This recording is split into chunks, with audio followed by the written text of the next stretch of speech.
I'm going to show you how to create a free Google Analytics account and add website tracking to your site using a free plugin. Once it's set up, you'll be able to see how people are finding and using your website. And I'm so grateful that this video today is sponsored by AnalyticsWP, which is a privacy-focused, ad blocker-resistant, and shockingly accurate analytics solution for WordPress. AnalyticsWP has in-depth reporting and user journey tracking. You can gain detailed insights into exactly where your visitors are going and what they're doing, all the way from their first click to their first WooCommerce purchase. You do need to have a Google account for Google Analytics, but as a business owner, you should have one anyway. It's really useful to have. It's free, and you can access a lot of free tools with it. So you should make one. When you go to analytics.google.com, after you sign in, it's going to show you a page that looks like this.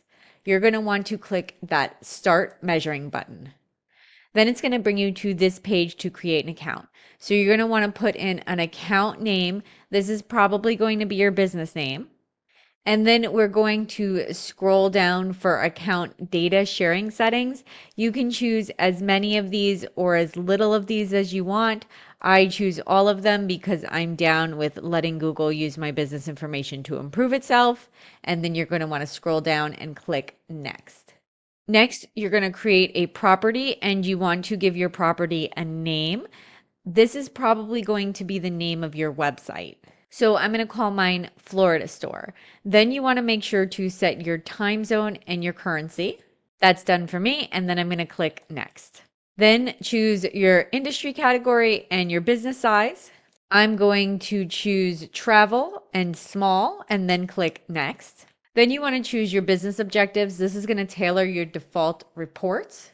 If you want just the general reports, you can choose other business objectives. I'm going to choose drive sales because this is an online store. After you're done with that, click the Create button. Next, you have to agree to the Google Analytics Terms of Service by accepting this part up here and also this part down here, and then clicking the I accept button. And then we are going to add a data stream. So we are going to, since this is for your website, we're going to click Web for platform. Then you want to put in your website URL, and then you also are going to want to name your stream, which could also be the same name as your website, the same as the property. That's fine. I do that all the time. Next, we have this section called Enhanced Measurement. So Enhanced Measurement automatically collects page views and other events. So keep in mind that when installing analytics in general, you should have a cookie consent banner on, but it's especially important if you are turning on Enhanced Measurement. And I think you should turn on Advanced Measurement because the data is really valuable. I've got a video tutorial for my recommended cookie consent banner, and I will link that in the description for you if you need it. It is free for small sites.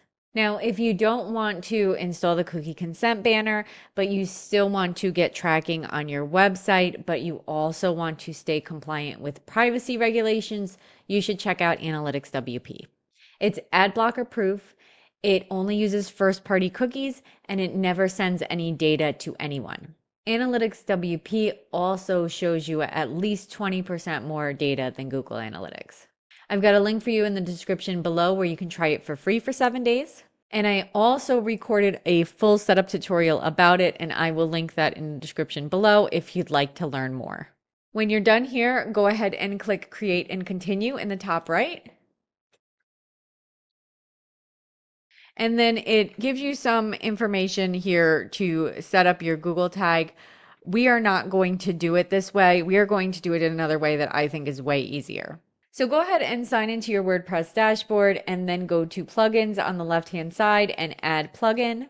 Now we are going to install a plugin called SiteKit. SiteKit is the easiest way to connect your Google Analytics to your website. It is a plugin that's made by Google, and it also lets you connect to other Google services like Search Console, so it's super useful.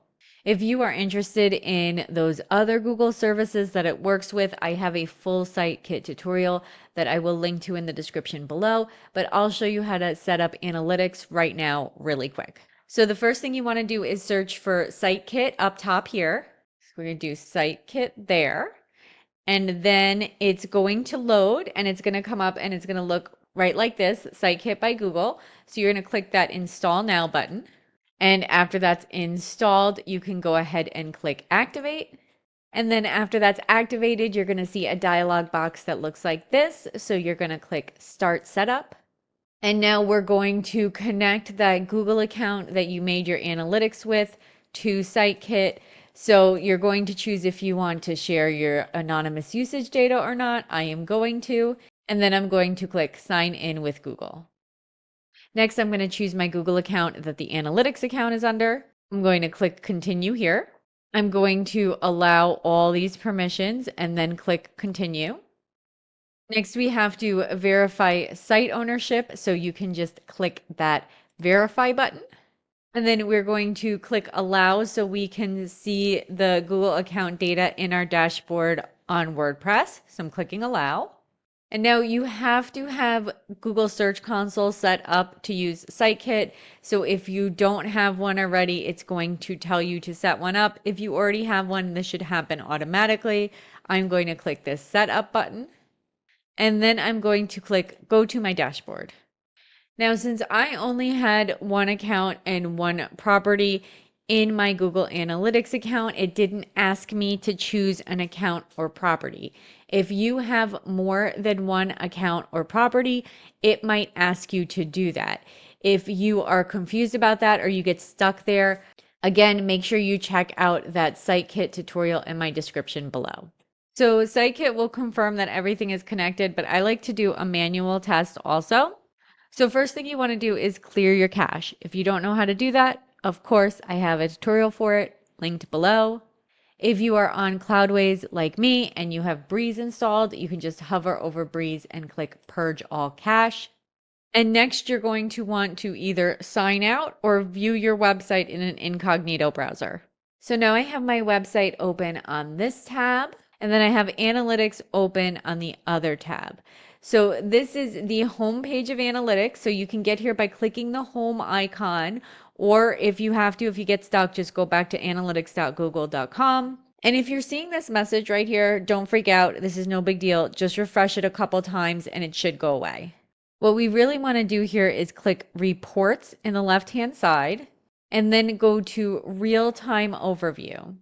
And then what you want to do is refresh your website tab a couple times. So we're going to reload it a few times here and then pop back into Analytics, give this a refresh. And you might have to refresh this a couple times too to come up as active, but here we go. I am active. It is working. And that's it. Now you have Google Analytics website tracking installed on your site. If I was helpful to you, please don't forget to like and subscribe. If you have any questions, go ahead and comment below. If you're building your first website, don't forget to check my description for your free download of my 9-step roadmap to DIY your first website. It will walk you through everything you need to do to get your site live from start to finish. Thank you so much for watching.